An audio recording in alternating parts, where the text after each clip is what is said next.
The ANC Veterans League has expressed their condolences to Mokoape's family, describing him and his concern for the plight of former MK soldiers as legendary.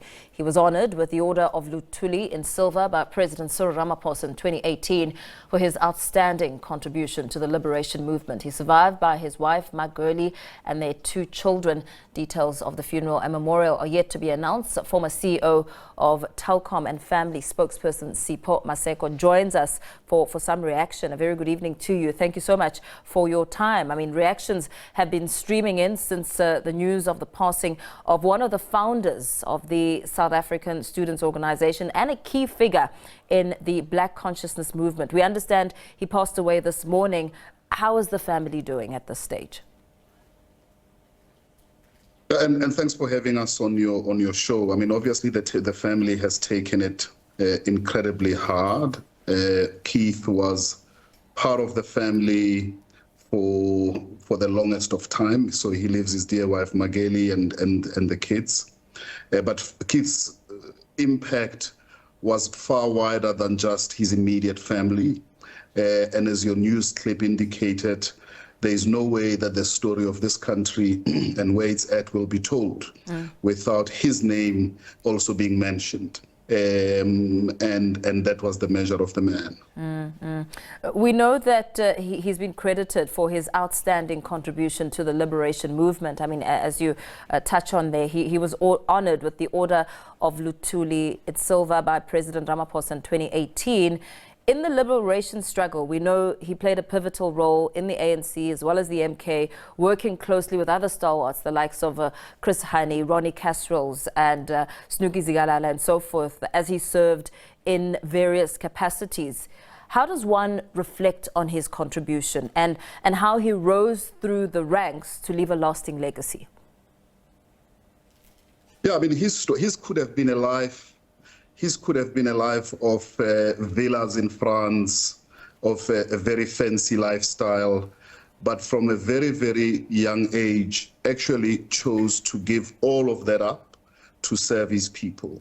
He had a BSc degree and went to study medicine at the University of Natal. And when he was doing about 3rd year, he decided that he wanted to engage and prosecute the struggle at another level. And thus left the country very early in the 70s to be a combatant of Umkhonto, Sizwe of the ANC. And even during that time, his commitment was selfless.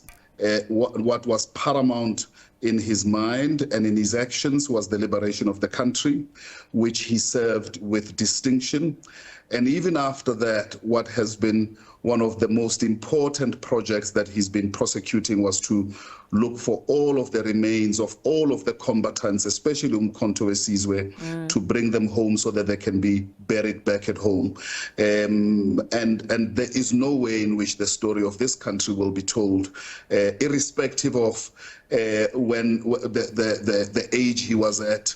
He committed himself to the struggle from a very young age, and right up until his very last days, what concerned him the most was the welfare of all of the people that he had served with, both in exile and when he came back, and their welfare. That was the measure of the person. In fact, as you talk about that, in reaction to his passing, we know the ANC Veterans League has said there was hardly a former MK soldier who had not passed through the hands of Major General Mokoape.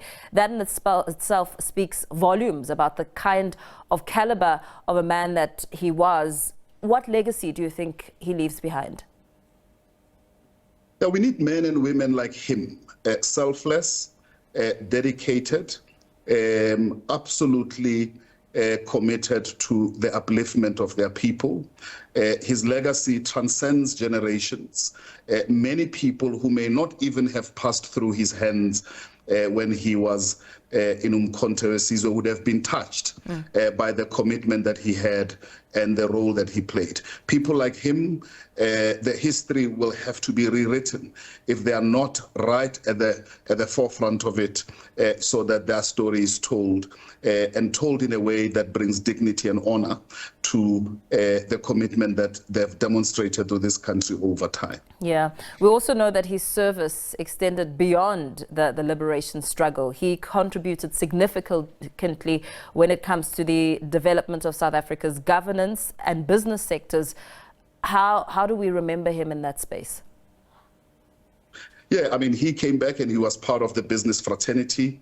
He participated and was involved in businesses in the packaging industry, in the defense technology industry, but also he was involved in pure national service and looking for those that are most vulnerable in a way that he could help them.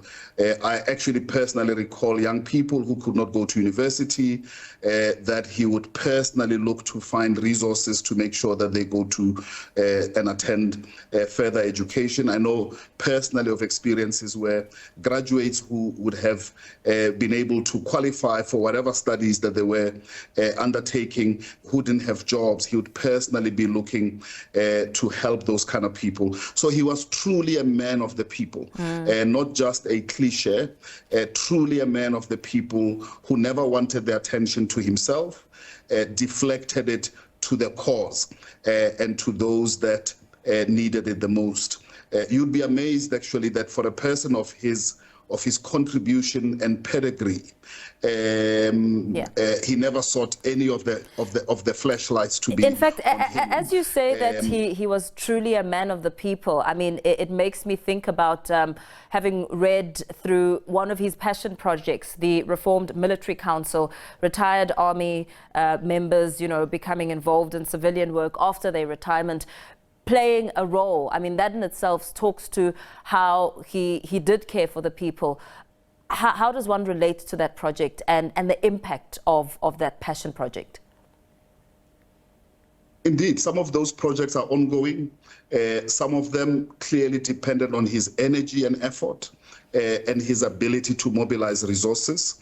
And I think from a family perspective, we hope that we will be able to continue some of those projects and programs which were only and primarily for the welfare of retired military veterans who literally are struggling to live from hand to mouth, who may be living with disabilities, who may be living with trauma, who may be living with marginalization. It really touched him every time you mention anyone who would have been part of that era of our struggle and their inability to make ends meet because just how they've become very marginal to society today. Yeah, absolutely. Thank you so much for speaking to us this evening.